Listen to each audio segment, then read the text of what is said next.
नहमदुहु व नस्तईनुहु व नु'मिनु बिही व नतवक्कलु अलैहि व नअऊदु बिल्लाहि मिन शुरूरि अनफुसिना व मिन सय्यिआति अअमालिना मय यहदिहिल्लाहु फला मुदिल्ल लहु व मय युद्लिल फला हादिय लहु व नशहदु अन ला इलाहा इल्लल्लाहु वहदहु ला शरीका लहु व नशहदु अन्न मुहम्मदन अब्दुहु व रसूलुहु अरसलहु बिल हुदा व दीनिल हक़्क़ लियुज़हिरहु अला दीनि कुल्लिहि वलौ करिहल मुश्रिकून। अल्लाहुम्मा सल्लि अला मुहम्मदिन व अला आलि मुहम्मद कमा सल्लैता अला इब्राहीम व अला आलि इब्राहीम इन्नका हमीदुम मजीद।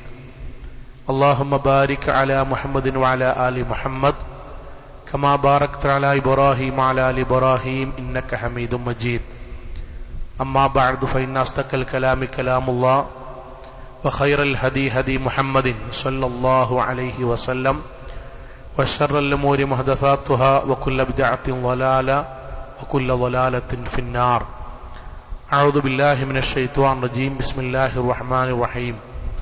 या अय्युहल्लज़ीना आमनुत्तक़ुल्लाहा हक़्क़ तुक़ातिहि व ला तमूतुन्न इल्ला व अൻതും മുസ്ലിമൂൻ।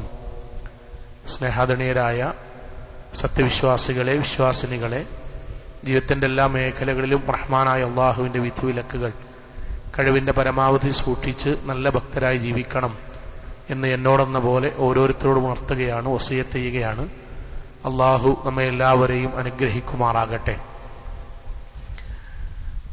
പ്രവാചകൻ സല്ലല്ലാഹു അലൈഹി വസല്ലമ മുആദ് ബിൻ ജബൽ റളിയല്ലാഹു അൻഹുവുമായിട്ട് ഒരു സംഭാഷണം നടത്തിയപ്പോൾ പ്രവാചകൻ മുആദ് റളിയല്ലാഹു അൻഹുവിനോട് പറഞ്ഞൊരു വാക്ക്, യാ മുആദ്, മുആദേ, വല്ലാഹി, അല്ലാഹയാണ് സത്യം, ഇന്നി ല ഉഹിബ്ബുക, എനിക്ക് നിന്നെ ഭയങ്കര ഇഷ്ടാണ്. മുആദേ, എനിക്ക് നിന്നെ വലിയ ഇഷ്ടാണ്. നബി മുആദ് ബിൻ ജബൽ റളിയല്ലാഹു അൻഹു പറയാണ്. അതുകൊണ്ട് തന്നെ നിങ്ങൾ എൻ്റെ കൂടെ സ്വർഗത്തിലുണ്ടാകണം എന്ന് ഞാൻ ആഗ്രഹിക്കുകയാണ്. അതുകൊണ്ട് ഊസീക, ഞാൻ നിനക്കൊരു വസിയത്ത് നൽകുകയാണ്. ലാ തദഅന്ന ഫീ ദുബരി കുല്ലി സ്വലാത്തിൻ, എല്ലാ നിസ്കാരത്തിന് ശേഷവും ഞാൻ ഈ താഴെ പറയുന്ന പ്രാർത്ഥന നീ എന്നും പ്രാർത്ഥിക്കണം. പ്രാർത്ഥിക്കുക മാത്രം പോരാ, ആ പ്രാർത്ഥനയിലുള്ള ആശയം ജീവിതത്തിലും ഉണ്ടാകണം. എന്നിട്ട് നമ്മൾക്ക് വളരെ സുപരിചിതമായ, നമ്മളെല്ലാവരും ചൊല്ലുന്നൊരു പ്രാർത്ഥന മുആദ് ബിൻ ജബൽ റളിയല്ലാഹു അൻഹുവിന് പ്രവാചകൻ പഠിപ്പിച്ചു കൊടുക്കുകയാണ്. അതിങ്ങനെയാണ്, അല്ലാഹുമ്മ അഇന്നി അലാ ദിക്രിക വ ശുക്രിക വ ഹുസ്നി ഇബാദതിക. നമ്മൾക്ക് എല്ലാവർക്കും അറിയാവുന്ന ഒരു പ്രാർത്ഥനയാണ്. നമ്മുടെ ജീവിതത്തിൽ പ്രവാചകന്റെ വചനപ്രകാരം ഓരോ ജമാഅത്ത് നിസ്കാരത്തിന് ശേഷം, ഇപ്പൊ ജുമാ കഴിഞ്ഞാൽ നമ്മൾ സാധാരണ അല്ലാഹുമ്മ അൻതസ്സലാം വ മിൻകസ്സലാം, അതുപോലെ അല്ലാഹുമ്മ ലാ മാനിഅ ലിമാ അഅ്തൈത വലാ മുഅത്തി ലിമാ മനഅത് എന്ന് ചൊല്ലുന്നത് പോലെ ഓരോ 5 വക്ത് നിസ്കാരത്തിന് ശേഷവും നമ്മൾ ചൊല്ലേണ്ട ഒരു പ്രധാനപ്പെട്ട പ്രാർത്ഥനയായി പ്രവാചകൻ പഠിപ്പിച്ചെന്ന പ്രാർത്ഥനയാണ് അല്ലാഹുമ്മ അഇന്നി അലാ ദിക്രിക വ ശുക്രിക വ ഹുസ്നി ഇബാദതിക. നമ്മളെ മക്കളെയും നമ്മൾ പഠിപ്പിക്കണം. 3 കാര്യങ്ങളാണ് ഈ പ്രാർത്ഥനയിൽ അള്ളാഹു നമ്മളോട് പ്രാർത്ഥിക്കാൻ വേണ്ടി പറഞ്ഞത്. അത് 3ഉം പ്രവാചകൻ അടുക്കി വെച്ചത് വളരെ അത്ഭുതകരമാകുന്ന രൂപത്തിലാണ്. എന്താണ് ആ 3 കാര്യങ്ങൾ? 1 ദിക്റാണ്, 2 ശുക്റാണ്, 3 ഹുസ്നി ഇബാദത്താണ്.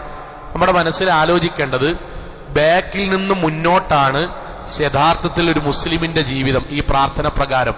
കാരണം നമ്മൾ അള്ളാഹു ഈ ദുനിയാവിലേക്ക് പറഞ്ഞയച്ചത് അള്ളാഹു ഏറ്റവും നന്നായി ഇബാദത്ത് എടുക്കാനാണ്.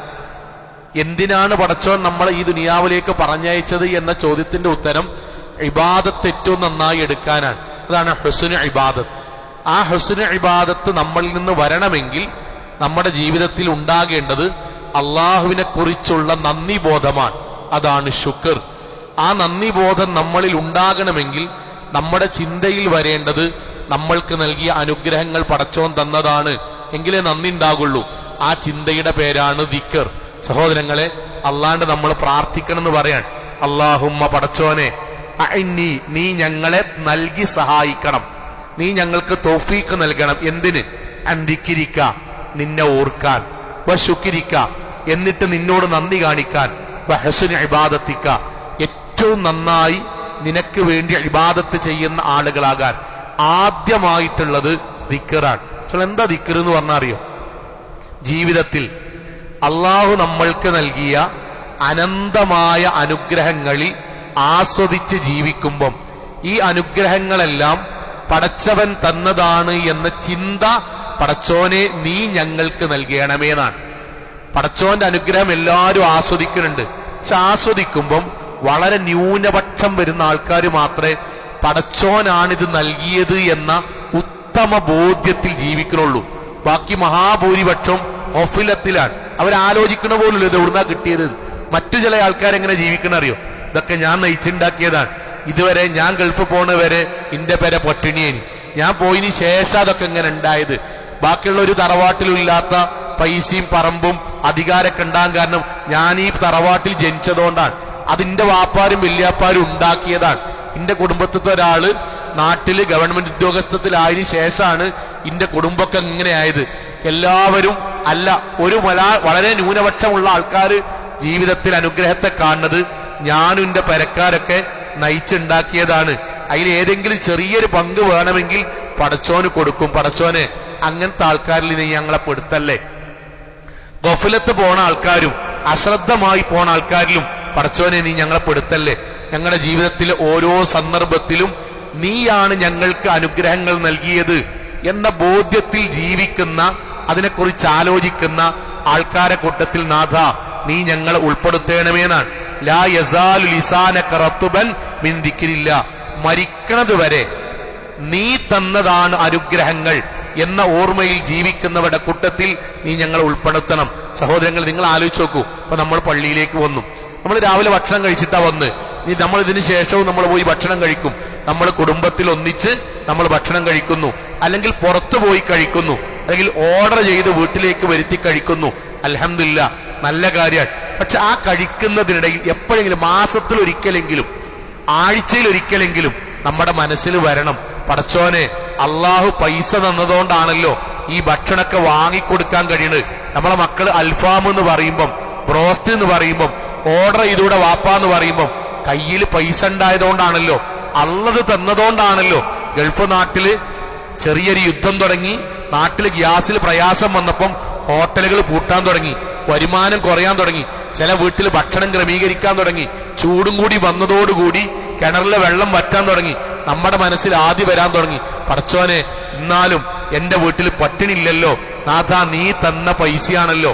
നമ്മൾ ഇവിടുന്ന് മഞ്ചേരിയിലൂടെയും കോഴിക്കോട്ട് കൂടിയും ബസ് സ്റ്റാൻഡിൽ കൂടെ പോകുമ്പോൾ ഓവുചാലിന്റെ മുന്നിൽ നമ്മുടെ നേരെ കൈകൾ നീട്ടുന്ന കുറെ മനുഷ്യന്മാരെ കാണല്ലേ, ആണുങ്ങളും പെണ്ണുങ്ങളും. ഓല് ഉമ്മാന്റെ ഗർഭപാത്രത്തിൽ നിന്ന് ജനിച്ചു വീഴുമ്പോ അങ്ങനെ വീണമെന്നല്ല, ഓല് നമ്മൾ ജനിച്ചതുപോലെ ആശുപത്രിയിൽ വാപ്പാക്കും ഉമ്മാക്കൊക്കെ ഉണ്ടായതാണ്. ചിലര് പറ്റിച്ചതാണ്, ചിലവരെ ബലാത്സംഗം ചെയ്താണ്, ചിലവരെ കയ്യും കാലും വെട്ടിയെടുത്തതാണ്, ചിലർ ജീവിതത്തിൽ ചതിക്കപ്പെട്ട് ആരാരും സഹായിക്കാനില്ലാതെ മറ്റുള്ളവരുടെ മുന്നിൽ യാചിക്കേണ്ടി വന്നതാണ്. റഹ്മാനായ നാഥ, ഇതുവരെ ഇന്നിന്റെ കുടുംബത്തെ അങ്ങനെ ആക്കിയിട്ടില്ലല്ലോ. പടച്ചോനെ നീയാണല്ലോ ഞങ്ങൾക്ക് ഭക്ഷണം നൽകുന്നത്. വല്ലദീ ഹുവ യുത്ഇമുനി വയുസ്ഖീൻ, പടച്ചോനെ ഇജി ഞങ്ങൾക്ക് പൈസ തന്നതുകൊണ്ടാണ്, ഈ ഞങ്ങൾക്ക് ഭക്ഷണം തന്നതുകൊണ്ടാണ് നാഥ നീ ഞങ്ങളെ വീട്ടിൽ കുടുംബത്തിൽ ഒരുമിച്ച് കഴിക്കണത് എന്ന ബോധം ഉള്ള ആളുകളുടെ കൂട്ടത്തിൽ നാഥ ഇന്നിന്റെ കുടുംബത്തിൽ ഉൾപ്പെടുത്തണമെന്ന പ്രാർത്ഥന. നമ്മൾ ഒന്നും വേണ്ട, ഭക്ഷണം ഉണ്ടെന്ന് വെക്കുക. എസോഫിജിയൻ ക്യാൻസർ എന്ന് പറഞ്ഞാൽ നമ്മുടെ അന്നനാളത്തിന് ക്യാൻസർ ഉണ്ടായാൽ മതി. നമ്മുടെ വൻകുടലിനോ ചെറുകുടലിനോ ചെറിയൊരു പഴുപ്പുണ്ടായി അതവിടെ കിടന്ന് അങ്ങേയറ്റം വഷളായി ദ്വാരമോ കട്ടിപ്പോ വന്നാൽ മുന്നിൽ ഭക്ഷണം ഉണ്ടാകും, കയ്യിൽ പൈസ ഉണ്ടാവും, ഒരു ഉരുള ഇറക്കാൻ കഴിയില്ല. സൗങ്ങളെ ജീവിതാവസാനം വരെ അങ്ങനെ ജീവിക്കേണ്ടി വരും, മരിക്കുന്നത് വരെ ജീവിക്കേണ്ടി വരും. ഒന്നും വേണ്ട, തരിപ്പ് പോണൊരു അസുഖം ഉണ്ടെങ്കിൽ ഒന്ന് ധൃതിപ്പെട്ട് വെള്ളം കുടിച്ചാൽ, ഒന്ന് സ്പീഡിലൊന്ന് ഭക്ഷണം കഴിച്ചാൽ തരിമൂക്കിലേക്ക് കയറി ശ്വാസം മുട്ടുമെങ്കിൽ സമാധാനത്തിൽ നിന്ന് കഴിക്കാനോ കുടിക്കാനോ കഴിയില്ല. ഒപ്പമുള്ള ഒരു കല്യാണ പന്തലിൽ നിന്ന് കഴിച്ചിങ്ങനെ പോകുമ്പോൾ നമ്മൾ ഇങ്ങനെ സാവധാനം മെല്ലെ മെല്ലെ മെല്ലെ മെല്ലെ കഴിക്കേണ്ടി വരും. പടച്ചോൻ ഇപ്പതൊന്നുമില്ലല്ലോ. റഹ്മാനായ നാഥ, ഇതൊന്നും ഞങ്ങളെ കൊണ്ട് കൂട്ടിയാ കൂടുന്ന കാര്യമല്ല, നീ ഞങ്ങൾക്ക് നൽകിയതാണ്. ഭക്ഷണം കഴിക്കാനുള്ള സൗകര്യം, കുടുംബത്തിന് വാങ്ങിക്കൊടുക്കാനുള്ള അനുഗ്രഹം പടച്ചോനെ ഇന്നല്ലാ, പടച്ചോനെ തീർച്ചയായും അല്ലാഹുവായ നീയാണ്, റസ്സാഖ് ദൂ ഖുവ്വത്തിൽ മതീൻ, ഞങ്ങളുടെ ജീവിതത്തിന്റെ എല്ലാ വരുമാനവും ഭക്ഷണവും ഞങ്ങൾക്ക് നൽകിയ നീയാണ്. ഈ ചിന്തയിൽ ജീവിക്കാൻ, ഇതാണ് ദിക്രിക്കാന്ന് പറഞ്ഞാൽ, ഈ ചിന്തയിൽ ജീവിക്കാനുള്ള മനസ്സ് ഞങ്ങൾക്കും ഞങ്ങളുടെ കുടുംബത്തിനും നൽകണമേ. അതാണ് അല്ലാഹു മഅനി അല ദിക്രിക്കാന്ന് പറഞ്ഞാൽ. ഏതനുഗ്രഹവും ഇന്റെ വാപ്പിന്റെ വല്യാപ്പിന്റെ കുടുംബക്കാരും എന്റെ നാട്ടാരും ഞങ്ങൾ നയിച്ചുണ്ടാക്കിയതാന്ന് പറയുന്ന ആൾക്കാരെ, ദുർബലരായ മനുഷ്യന്മാരെ, ഈമാനിന്റെ കണിക പോലും ഇല്ലാത്ത മനുഷ്യന്മാരെ കൂട്ടത്തിൽ പടച്ചോനെ ഞങ്ങളെ പെടുത്തല്ലി. അള്ളാഹുവെ നീ തന്നതാണ്. ഇത് ഇവിടെ മാത്രല്ല, നമ്മൾ അങ്ങാടിക്ക് ഇറങ്ങുന്നു, നമ്മളൊരു കൂട്ടുകാരനെ കാണുന്നു, അയാൾക്ക് മക്കളില്ല, നമ്മൾ അവരോട് കുശലാന്വേഷണം നടത്തി, നമ്മൾ നമ്മളെ ഭാര്യ വണ്ടി പോകുമ്പം അവന്റെ ജീവിതം എന്താവില്ലേ, മക്കളൊന്നുമില്ലെങ്കിൽ അവസാനം എന്താവില്ലേ, ഓന്റെ സ്വത്ത് അനാഥപ്പെട്ടു പോവില്ലേ, ഇത് പറയാൻ സുഖങ്ങളെ പ്രത്യേകിച്ചൊരു ഈമാനൊന്നും വേണ്ട, പറഞ്ഞ് തെറ്റൊന്നുമില്ല. പക്ഷെ അതിന്റെ കൂട്ടത്തിൽ പടച്ചോനെ പോലെ എത്രങ്ങാനും അള്ളാഹിനോട് പ്രാർത്ഥിച്ചു, എത്ര പണം ചെലവഴിച്ചു, അവർ എത്രയോ അധ്വാനിച്ചു, പരിശ്രമിച്ചു, എന്നിട്ടും ദുനിയാവിൽ പരീക്ഷണാർത്ഥം പടച്ചോൻ അവർക്ക് മക്കളെ തന്നില്ലല്ലോ. പടച്ചോനെ നോക്കടാ, നമ്മളെ ഭാര്യനോട് നമ്മൾ അങ്ങോട്ടും കൂടെ പറയാം, നോക്ക് നമ്മൾ ആഗ്രഹിച്ചപ്പോഴേക്കും ചിലപ്പോ നമ്മൾ പ്രതീക്ഷിക്കാതെ പോലും അവന്റെ അത്ര പൈസയും പോലും ഇല്ലാത്ത നമ്മക്കല്ല വീട്ടിലെത്തിയപ്പോഴേക്ക് 2, 3, 4 മക്കളെ തന്നു. ബാപ്പാന്നുള്ള വിളി കേൾക്കുന്നുണ്ട്, ഉമ്മാന്നുള്ള വിളി കേൾക്കുന്നുണ്ട്, ഗൾഫ് നാട്ടിൽ നിന്ന് ബാപ്പ അവിടെ സുഖല്ലേന്ന് കേൾക്കുന്നുണ്ട്. പടച്ചോനെ ഇപ്പൊ ആ മക്കളെ പറ്റിയിട്ടാണ് ഞങ്ങൾ ആലോചിക്കുന്നത്, അവരുടെ പഠനം, അവരുടെ വസ്ത്രം, അവരുടെ വിവാഹം. അള്ളാഹുവേ നീയാണ് തന്നത്, ഞങ്ങളെ കൊണ്ടൊന്നും കഴിയില്ല. ഞങ്ങളുടെ ജീവിതത്തിൽ ഞങ്ങൾ എത്രമാത്രം അധ്വാനിച്ചാലും പടച്ചോനെ വല്ലാഹു ജഅല ലക്കും മിൻ അൻഫുസികും അസ്വാജ, പടച്ചോനെ നീയാണ് ഞങ്ങളെ ഇണകളാക്കിയത്. വജഅല ലക്കും മിൻ അസ്വാജികും ബനീന വഹഫ്ത, മക്കളും പേരക്കുട്ടികളും നീ തന്നതാണ്. ആ ചിന്ത ഞങ്ങളുടെ മനസ്സിലുണ്ടാക്കണം. ഇതാണ് ദിക്ർ എന്ന് പറഞ്ഞത്. ഞാൻ എന്തുകൊണ്ട് ഇത് പറയണമെന്ന് വെച്ചാൽ, പലപ്പോഴും നമ്മുടെ സംസാരത്തിൽ പോലും നമ്മൾ ഇത് മനസ്സുകൊണ്ട് ഉൾക്കൊള്ളെങ്കിലും നമ്മൾ തർക്കമൊക്കെ വരുമ്പോൾ നമ്മൾ പറയും ഇതൊക്കെ ഞാൻ നയിച്ചുണ്ടാക്കിയതാണ്. നമ്മളെക്കാളും അധ്വാനിച്ച മനുഷ്യന്മാരുണ്ട്, നമുക്കറിയില്ലേ, നമ്മളെക്കാളും പഠിക്കണോലുണ്ട്, നമ്മളെക്കാളും കഠിനാധ്വാനം ചെയ്തവരുണ്ട്, നമ്മളെക്കാളും ബിസിനസ് ദിക്കുള്ള ആൾക്കാരുണ്ട്, നമ്മളെക്കാളും കുടുംബപരമായി സമ്പത്തുള്ള ആൾക്കാരുണ്ട്. പടച്ചോൻ അവരെക്കാളൊക്കെ പല മേഖലയിലും നമുക്ക് ആരോഗ്യം തന്നത്, സൗകര്യം തന്നത്, മക്കളെ തന്നത് പടച്ചോൻ നമ്മൾക്ക് തൃപ്തിപ്പെട്ട തന്നതാണ്, അള്ളാഹുവാണ് നൽകിയത് എന്ന ബോധത്തിലേക്ക് നമ്മുടെ ചിന്ത എത്താനാണ്. നബിന്റെ ഒരു പ്രാർത്ഥന കൂടി പറയാൻ, പ്രവാചകൻ പറഞ്ഞൊരു പ്രാർത്ഥന, അല്ലാഹുമ്മ പടച്ചോനെ മാ അസ്ബഹ ബി ബിനിഅമത്തിൻ, ഇന്ന് സുബഹിക്ക്, ഇന്നത്തെ ഈ വെള്ളിയാഴ്ച സുബഹിക്ക് പടച്ചോനെ ലോകത്ത് നീ എനിക്ക് നൽകിയ എന്തൊക്കെ അനുഗ്രഹം ഉണ്ടോ ആ മുഴുവൻ അനുഗ്രഹം എനിക്ക് മാത്രല്ല, ഔ ബി അഹദിൻ മിൻ ഖൽഖിക്, നിന്റെ സൃഷ്ടിജാലങ്ങളിൽ നീ ആർക്കൊക്കെ അനുഗ്രഹങ്ങൾ കൊടുത്തിട്ടുണ്ടോ ആ മുഴുവൻ അനുഗ്രഹവും ഫമിൻക വഹദക്, നീ മാത്രം തന്നതാണ്. എഴുന്നേൽക്കാൻ പടച്ചോനെന്ന് വിചാരിച്ചാലേ കടക്കപ്പായിന്ന് പൊന്തുള്ളൂ. പൊന്തിയോടുന്ന് നേർന്നിങ്ങനെ നിന്ന് 2 കൈ ഇങ്ങനെ ഉയർത്താൻ പടച്ചോനെന്ന് വിചാരിച്ചാലേ നടക്കുള്ളൂ. ബാത്റൂമിൽ വീടാതെ പോകാൻ, മൂത്രൊഴിക്കുമ്പം വെള്ളക്കളറിന് പകരം മഞ്ഞക്കളറിന് പകരം റെഡ് കളർ വരാതിരിക്കാൻ അള്ളാഹ് വിചാരിക്കണം, പടച്ചോനെന്ന് വിചാരിക്കണം. മലമൂത്ര വിസർജനം നടത്തുമ്പോൾ മലത്തിന്റെ കൂടെ ബ്ലഡ് പുറത്തേക്ക് വന്നിട്ട് അവസാനം അവിടെ ഒരു മുഴയുണ്ടായി, അത് നാട്ടിൽ നടക്കുന്ന സാധാരണയായി ചികിത്സ കൊണ്ട് മാറുന്നതല്ല, ഇവിടെ നിന്ന് സാമ്പിൾ എടുത്ത് പുറത്തേക്ക് പറഞ്ഞേക്കണം എന്ന് കേട്ടാൽ വരുന്ന ബേജാറുണ്ടല്ലോ. പടച്ചോൻ നമുക്ക് തരുന്ന അനുഗ്രഹം.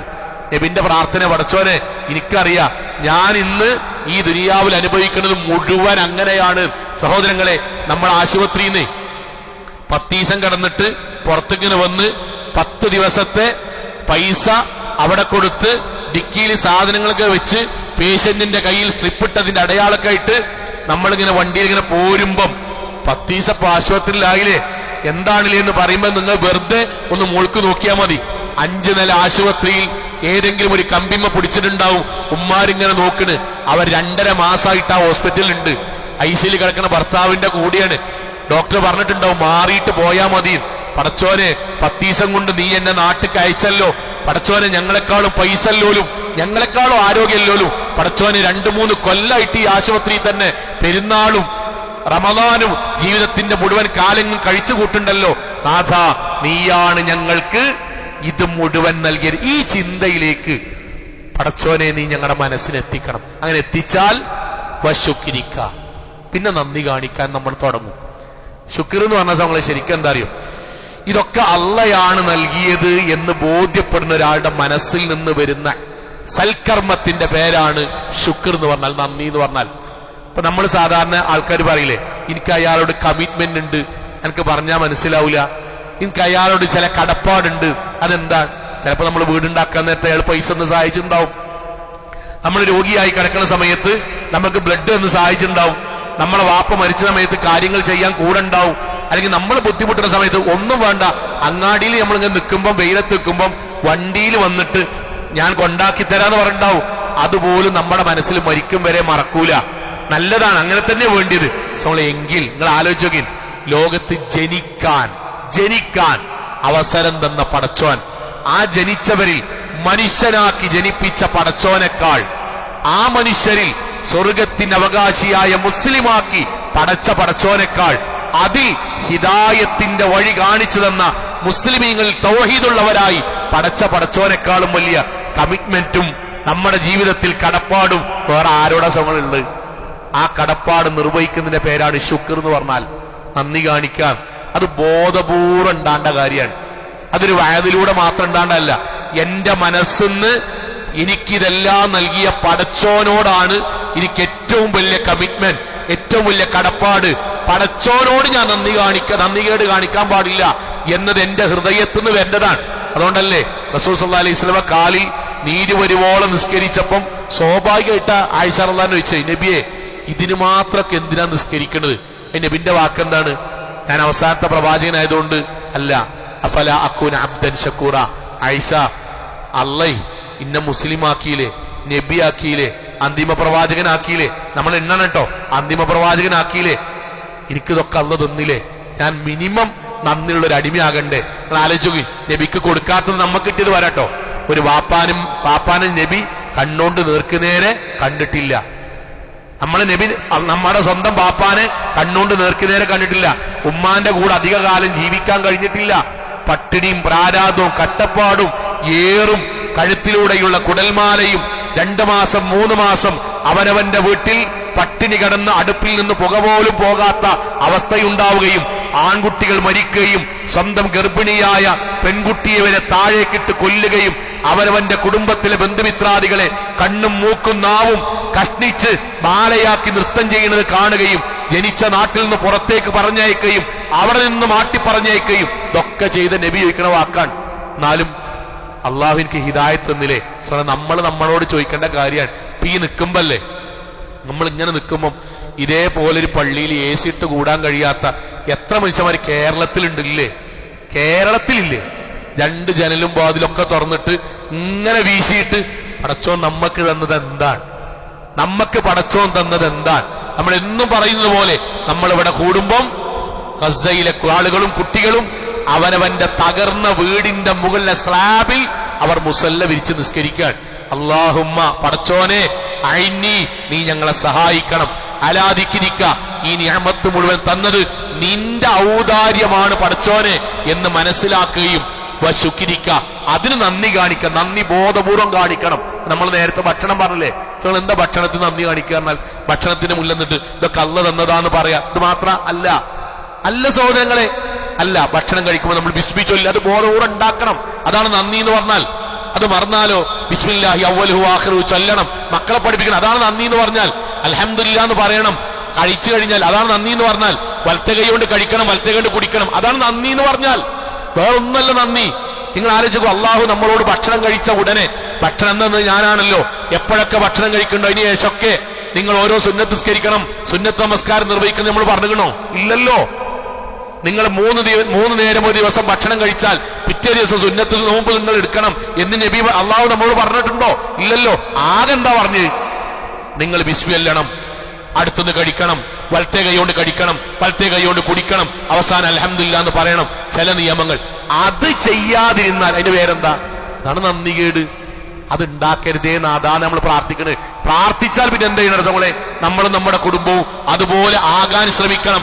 ഞാനിവിടെ ഇരിക്കുന്ന യുവാക്കളോടും നല്ലവരായ ആൺകുട്ടിയോടും പെൺകുട്ടിയോടും പറയണം, മക്കളെ നമുക്ക് അള്ളാഹു പഠിക്കാൻ ബുദ്ധി തന്നിട്ടില്ലേ? ഉണ്ടല്ലോ, ബുദ്ധി എന്നിട്ടില്ലേ? ഉണ്ട്. നമുക്ക് ചങ്ങായിമാരില്ലേ? നമ്മൾ കളിക്കണില്ലേ? പുറത്തുപോയി ഫുഡ് അടിക്കണില്ലേ? എല്ലാം ചെയ്യണില്ലേ? SSLC പരീക്ഷ എഴുതുമ്പം ഒരു റൂമിൽ കാണാം ബുദ്ധിപരമായി സ്ഥിരതയില്ലാത്ത കുട്ടികൾക്ക് പകരം 9ാം ക്ലാസ്സിലെ കുട്ടികൾ എഴുതാൻ വന്നിട്ടുണ്ടാവും. ഞാൻ 2-3 ഡ്യൂട്ടി അങ്ങനെ ചെയ്തുകൊണ്ട് പറയാൻ, അതിൽ ചിലർ മാത്രം അവർ ജീവിതത്തിൽ ജന്മനാ ബുദ്ധിയില്ലാത്തവരാണ്. ഞാൻ യുവാക്കളോടും മക്കളോടും പറയാൻ, ആൺകുട്ടിയോടും പെൺകുട്ടിയോടും ജന്മനാ ബുദ്ധിയില്ലാത്തവരാണ്. എന്താ ജന്മനാ ബുദ്ധിയില്ലാത്തവർ എന്ന് പറഞ്ഞറിയോ? ഓൾക്ക് പിന്നീട് ബാപ്പിമ്മി പറഞ്ഞ മനസ്സിലാവൂല, ഓൾക്ക് ചങ്ങായിമാരുണ്ടാവൂല, ഓൾക്ക് പന്തലുണ്ടാവൂല, ഓൾക്ക് ഊട്ടിക്ക് ടൂറുണ്ടാവൂല. അവരുടെ ജീവിതത്തിൽ അവർ ഇഷ്ടപ്പെട്ട ഒരു സംഗതി എന്ന് പറയാൻ അവർക്ക് കഴിയില്ല. ഒരു കല്യാണ വീട്ടിൽ വന്ന് എല്ലാവരും ചിരിക്കുമ്പോൾ കരയും, ഒരു മരണ വീട്ടിൽ വന്നിട്ട് എല്ലാവരും കരയുമ്പോൾ ചിരിക്കും. ഓരോ ജീവിതത്തിൽ ഒരു വിവാഹമല്ല, കുട്ടികളില്ല, ഒന്നുമില്ല. നല്ലവരായ നമ്മളെ മഹല്ല ആൺകുട്ടികളെ പെൺകുട്ടികളെ, നല്ലവരായ വിദ്യാർത്ഥികളെ, വാപ്പാനിമാനി മക്കളെ, നമുക്ക് നമ്മളെ വാപ്പാനിമാനി അന്ന് തന്നില്ലേ? ബുദ്ധി തന്നില്ലേ?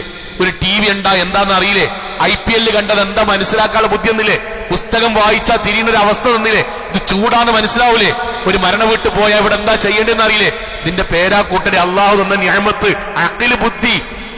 ആ നമ്മൾ അങ്ങാടിയിൽ നിൽക്കുമ്പം ഇവിടുന്ന് ഹയ്യാല സലാ എന്ന് പറയുമ്പം ബുദ്ധിയില്ലാത്ത ഒരാൾ, ഒരു കുട്ടി പാപ്പാന്റെ ഒപ്പം കയ്യും പിടിച്ച് പള്ളിക്ക് വരികയും ബുദ്ധിയുള്ള നമ്മൾ വീണ്ടും പാലത്തിന്റെ അടിയിക്ക് പോവുകയും അല്ലെങ്കിൽ തട്ടുകടന്റെ വേക്ക് പോവുകയും നിസ്കരിക്കാതിരിക്കുകയും ചെയ്താൽ, പെൺകുട്ടികളെ നിങ്ങൾ 4-5 കൂട്ടാത്തിന്റെ ഒപ്പം വീണ്ടും വീണ്ടും അങ്ങാടി കൂടെ നടക്കേണ്ട അവസ്ഥ ഉണ്ടായാൽ, ഒരു നിസ്കാരം പോലും ഇല്ലെങ്കിൽ നമ്മളെക്കാളും വലിയ നന്ദി കെട്ടത് ആരാണ്?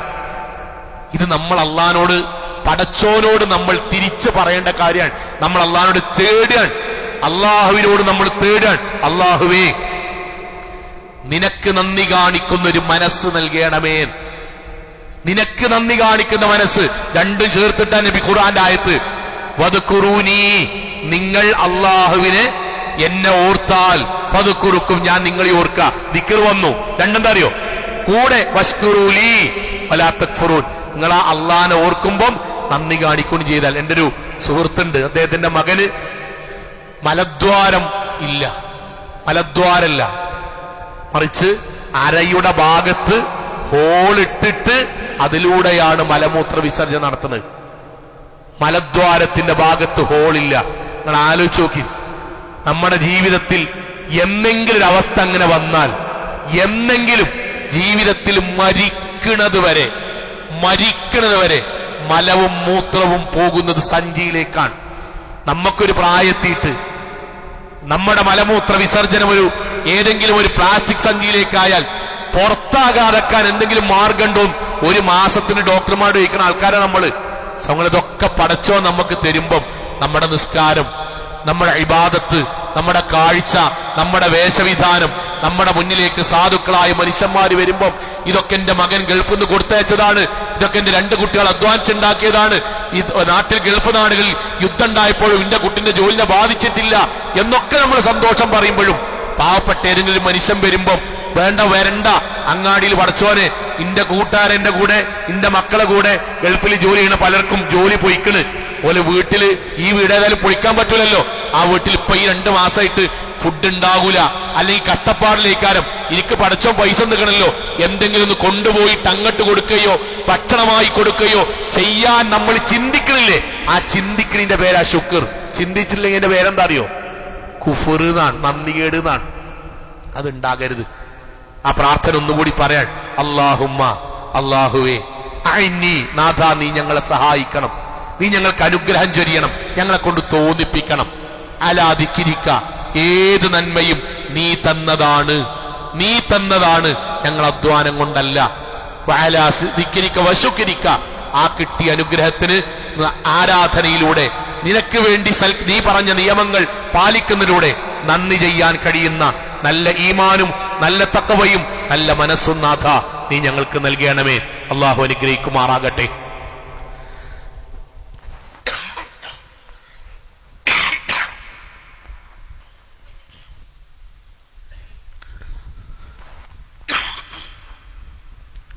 അൽഹംദുലില്ലാഹ് വസ്സലാത്തു വസ്സലാമു അലാ റസൂലില്ലാഹി വഅലാ ആലിഹി വസഹ്ബിഹി അജ്മഈൻ. അമ്മാ ബഅദ്, തഖ്വല്ലാഹി ഇബാദല്ലാഹ്. ഒരിക്കൽ കൂടി അള്ളാഹുവിനെ സൂക്ഷിച്ചുകൊണ്ട് ജീവിക്കണം എന്നോടെന്ന പോലെ ഓരോരുത്തരോടും ഉണർത്തുകയാണ്. അള്ളാഹു അനുഗ്രഹിക്കുമാറാകട്ടെ. സഹോദരങ്ങളെ, അതിനേറ്റവും അവസാനം അള്ളാഹിനെ പറ്റി നമ്മൾ ആലോചിക്കുകയും അവനെ നന്ദി കാണിക്കുകയും ചെയ്യുമ്പോൾ പിന്നീട് നമ്മളിൽ നിന്ന് വരേണ്ടത് വഹ്സുന ഇബാദത്തിക്കാന്നാണ്. നമ്മൾക്ക് ചെയ്യാൻ പറ്റുന്ന സൽക്കർമ്മങ്ങളെല്ലാം നന്നായി ചെയ്യാം എന്ന് പറഞ്ഞാൽ നമുക്ക് സുപരിചിതമായ ഹദീസ് പറയാം. എല്ലാവർക്കും അറിയേണ്ട ഒരു സുപരിചിതമായ ഹദീസ് പറയാം.